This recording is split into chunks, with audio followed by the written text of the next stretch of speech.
Hello, it's Morgana here.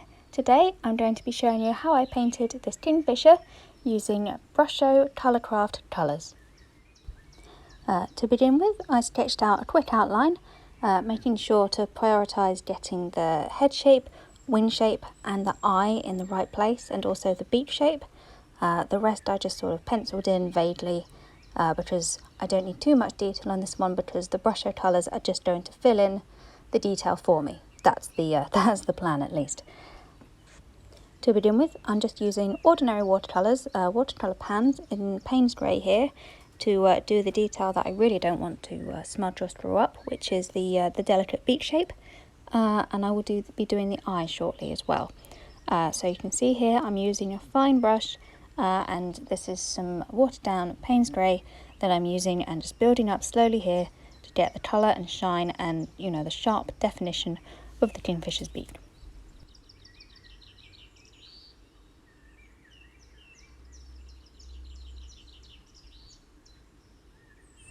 Now you see here the other small detail I wanted to put in first is the eye.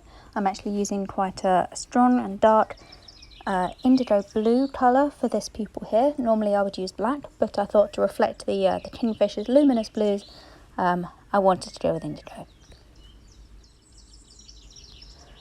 So now I'm ready to start adding the Brusho colour. To begin with, I'm just using clear water to mark out the section of the bird that I want to paint first. This is literally just plain clear water that I'm putting on with a brush. If you see any hint of colour, it's because I didn't wash my paintbrush properly before starting this, which, yes, there you go, you can see a bit of yellow there. But yes, that won't really matter because the colours we're using are so vibrant and so bright. Here we have Cobalt Blue to start with, just popping a bit of that on there. This is a little haphazard, as you can see, but following those wet lines that I've left. And now a bit of sea green, which is a really lovely colour. It splits out beautifully into a wonderful emerald and slightly yellow, but also very blue shades, as you can see.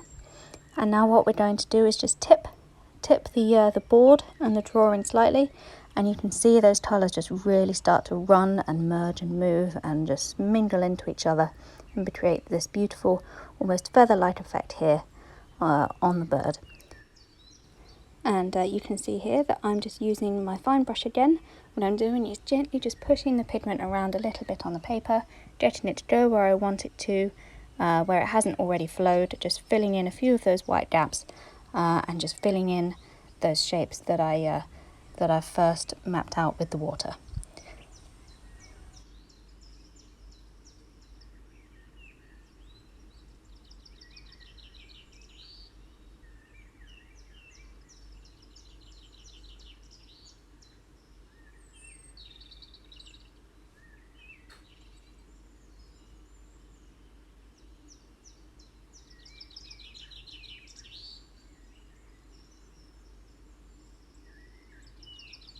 You can see here I've decided to just connect these up a little bit using a bit of normal watercolour. This is again some Payne's grey and some indigo that I'm just using to connect the bird's head to the beak. I was originally going to do the pale blue colour all the way down, but decided that it wasn't quite working for me. So now you can see I'm doing the second part of this bird here, just mapping out using clear water again. The place I want the inks to go next, which is the first part, the front part of the wing on the right hand side of this bird.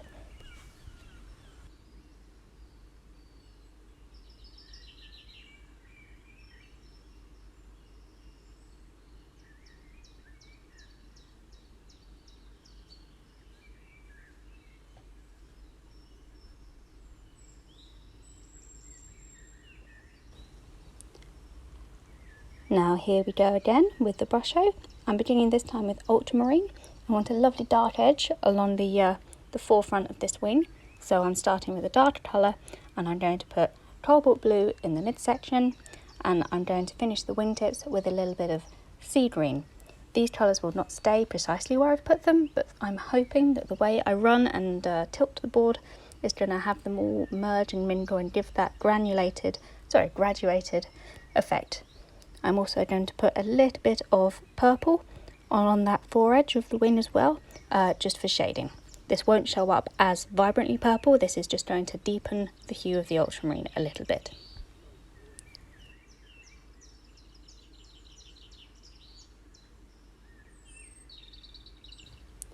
And you can see again here, I'm just really pushing those darks into the outline that I've made.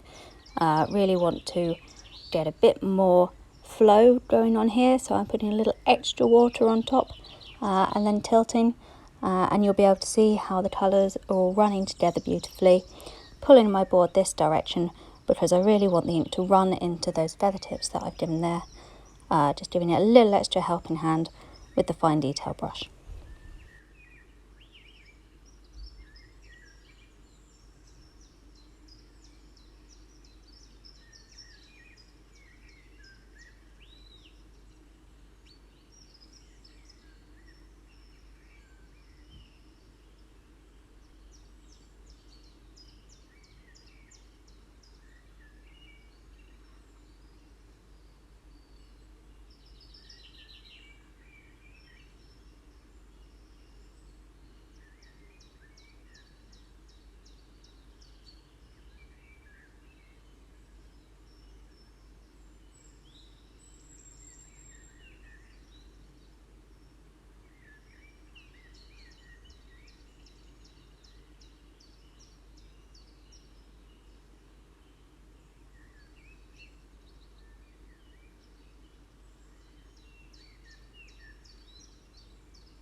Same process now for the second wing, the one that is side on, so you only see the edge of it against the bird's body.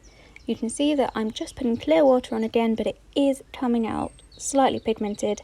This is because there is some overspill from the Brusho, which slightly marks the paper, and as soon as you put water on it, of course it blooms out into colour. You can see there that it's gone faintly blue, but it doesn't matter because I'm putting blue on anyway, so see that as just a happy accident.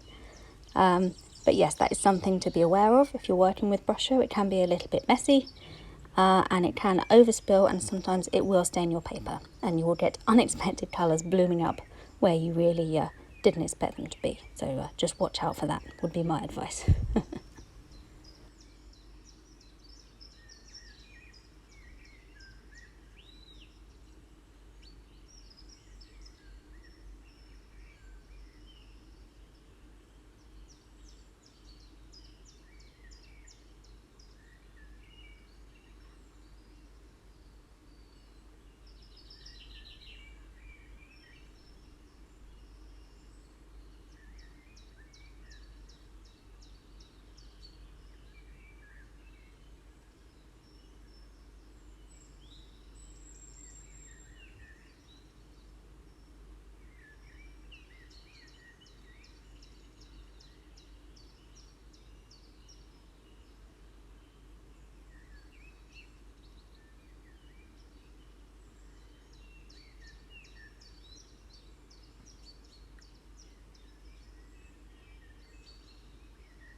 So you can see here I'm starting to fill in the belly of the bird, again with clear water.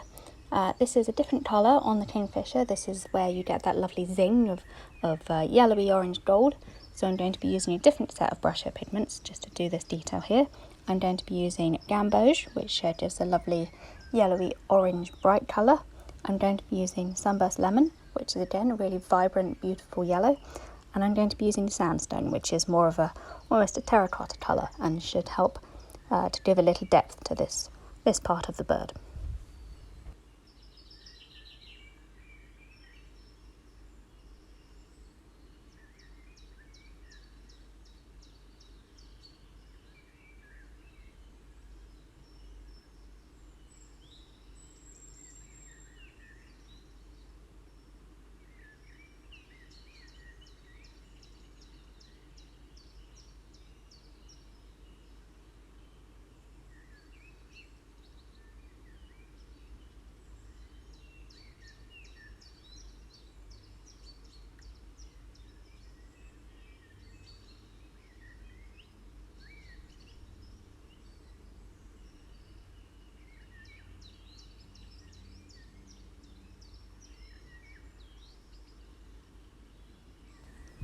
Again, you can see here I'm tilting the paper, try and get it to flow where I want it to, and using my fine detailing brush just to encourage the inks into a few spots that they haven't run into yet.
You can see here on this small section I'm doing a little bit of shading.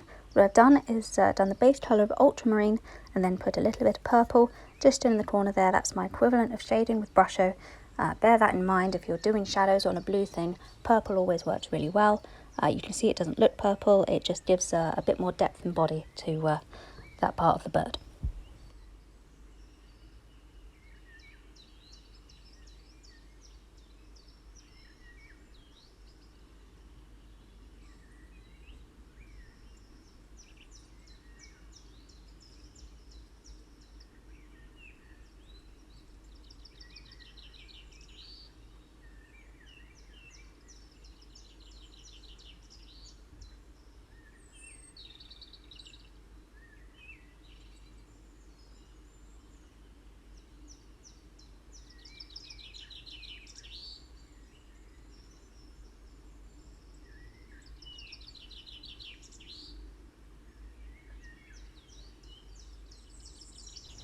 So now I'm doing the tail fan. I'm using a combination of colours.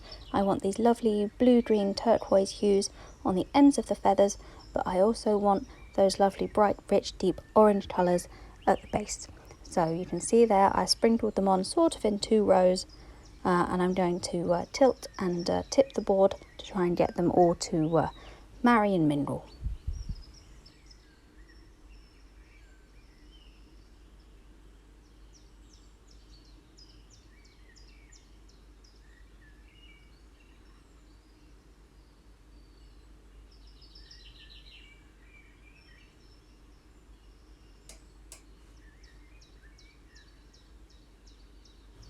And you can see there a lovely soft blending of colours on that tail fan, almost a rainbow set of colours. Really happy with how this has turned out so far.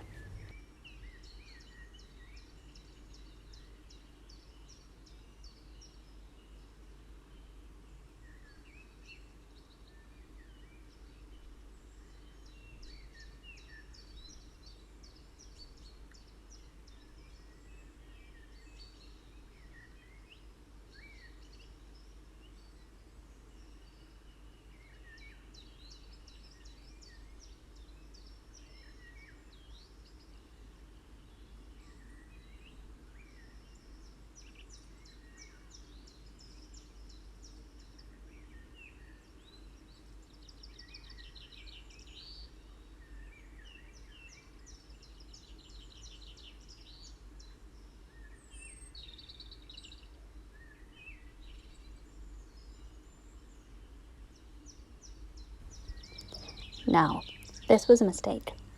You can see here we've got these little sort of tail runs off the edge of the feathers. This was because I was trying to blow the excess Brusho off the white of the page, and I ended up actually blowing the water as well and creating these streaks. But I actually really like them, and I've decided to incorporate them into the design.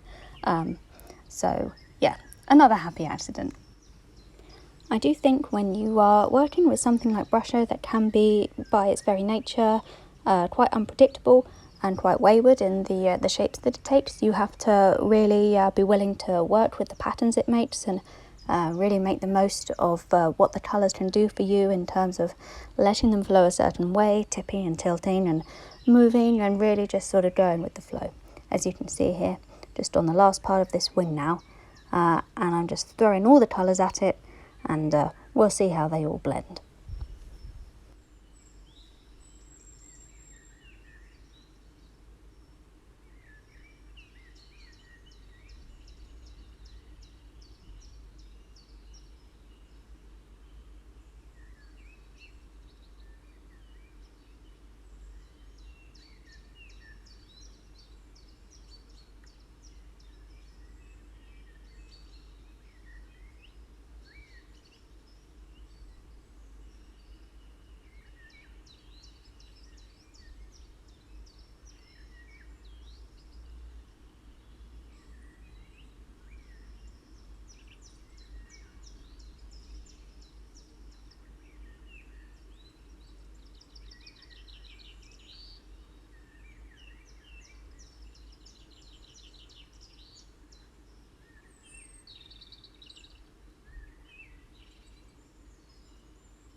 So now you can see, just using my fine detail brush once again, not only am I just pushing the ink around a little, I'm also making sure that I leave a little bit of white space here, just to define that forepart of the wing, just to make sure that the inks don't all run into each other along that edge, and I keep that feather definition that I created earlier, because I want it to stand out.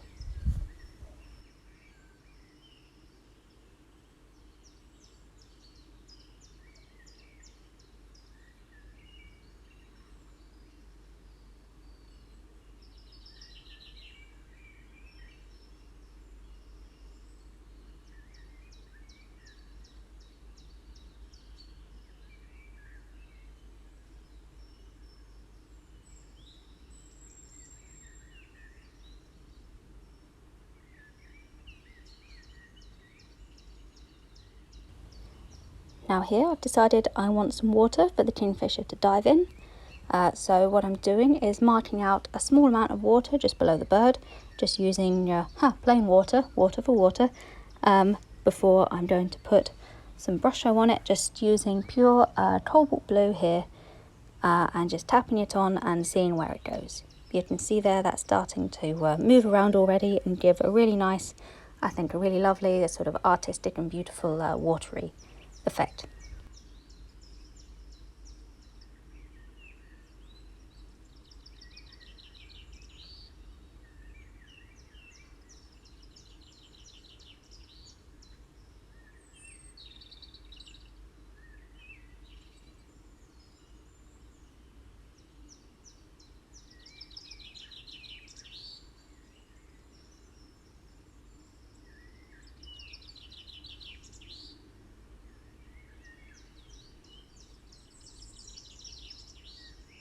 So while my water is drying, I've also decided to do some effects at the top of the page here, just to mimic those lines coming off the Kingfisher's tail that happened by accident. I'm now going to recreate those. You can see I've put some water strokes on the page, and I'm just tipping some Brusho onto them, using a couple of different colours here. Again, Cobalt Blue, Sea Green, and a little bit of Ultramarine, but not very much because I want it to mimic the colours from the bird here. I'm also using some Gamboge. You can see there I'm tipping it so they all run together and they all start to streak.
Now, I didn't show you this part on camera, partly because I couldn't figure out how to do it, but what I've actually done is blown very hard on these streaks and created these wonderful sort of abstract reed-like almost shapes behind the Kingfisher, which I think worked really, really well.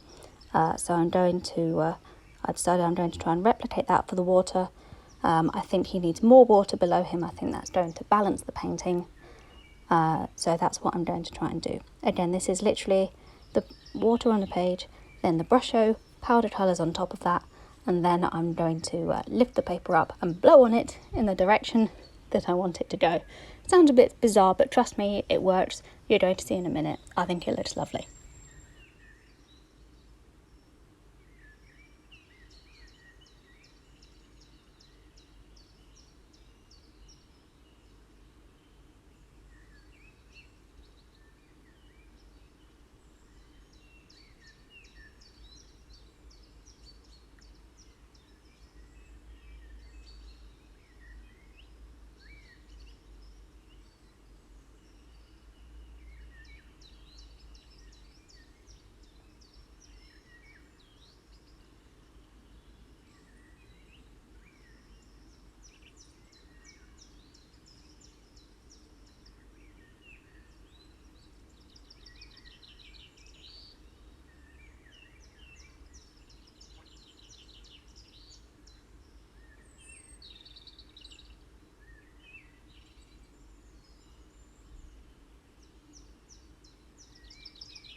And there we go, the finished painting. You can see those effects I was talking about on the water. I'm really happy with how this has turned out. I'm calling this finished. I'm really proud of it. So thank you for watching. Thank you for watching along with me, and I hope this maybe has inspired you to paint something beautiful, or at least to find out a bit more about these lovely pigmented ink watercolour colours, because I think there's a lot you can do with them. I think they really have a lot of potential. And I really hope you like my Kingfisher. So thanks for watching, guys. Drop a like if you enjoyed this video, and hopefully I'll see you on the next one. Bye!